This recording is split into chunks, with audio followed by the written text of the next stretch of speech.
বন্ধু, কালকে রাত্রে তো রেস্টুরেন্টে গিয়ে 10,000 টাকা খরচ করে আইছি। আজকে রাত্রে কই যাবি ক? পিনিক হবে পিনিক।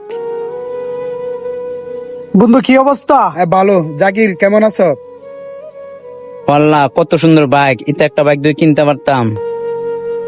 জাকির এরা কি বাইক করে, এরা বাইকও কিনে রয়েছে, আবার কালকে রাতে নাকি 10,000 টাকা রেস্টুরেন্টে গিয়ে খরচ করে আইছে। আর আমরা 500 টাকা লুজিও করতে পারি না। ভাই, এর লাগে তুমি মন খারাপ করতেছ? আচ্ছা আমি একটা কথা কই। আচ্ছা ক। আজকে তুমি কত টাকা ইনকাম করছো? 500 টাকা। 500 টাকা তুমি কেমনে খরচ করছো আমার একটু হিসাব দাও। 150 টাকার চাইল কিনছি, আর 150 টাকা একটা ফাঙ্গাস কিনছি, আর 100 টাকা আমার ফুলার লেগে একটা বল কিনছি, আর 100 টাকা সঞ্চয় জমাইছি যেদিন কাজে যাইতে না পারি সেদিন খরচ করার জন্য। তার মানে তোমার 500 টাকার হিসাব তুমি দিয়ে দিছো।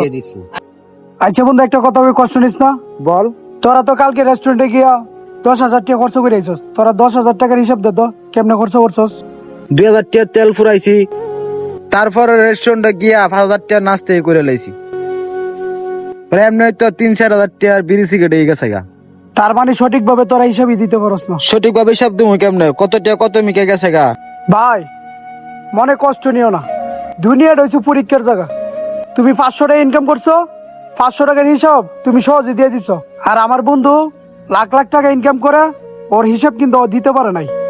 ঠিক তেমনি পরকালে যখন তুমি যাইবা, তখন তোমার হিসাব তুমি ঠিকই দিয়ে দিবা, ওর হিসাব ও দিতে পারবো না। ঠিক আছে? আর দুনিয়াটা হচ্ছে পরীক্ষার জায়গা। আর মনে কষ্ট নিবা না, সবকিছুর ভিতরে আলহামদুলিল্লাহ বলবা। বন্ধু, তোমারে আল্লাহ টাকা পয়সা দিচ্ছে, আলহামদুলিল্লাহ। আর তুমি টাকা পয়সা একটু হিসাব করে খরচ করবা, কারণ টাকার হিসাব কিন্তু তোমারে পরকালে আল্লাহ নিব। তোমারে যত টাকা দিচ্ছে এত টাকার হিসাব কিন্তু নিব, ঠিক আছে? আর টাকা কিন্তু তুমি ভালো কাজে ব্যবহার করবা, মানুষকে দান করে করবা, যেহেতু আল্লাহ তোমাকে টাকা দিচ্ছে, ঠিক আছে? তো সবাই ভালো থাকবা। আর আমার কথায় যদি কোনো কষ্ট পাইতো অবশ্যই আমার ক্ষমা করে দিবা। আসসালামু আলাইকুম, সবাই ভালো থাকবা।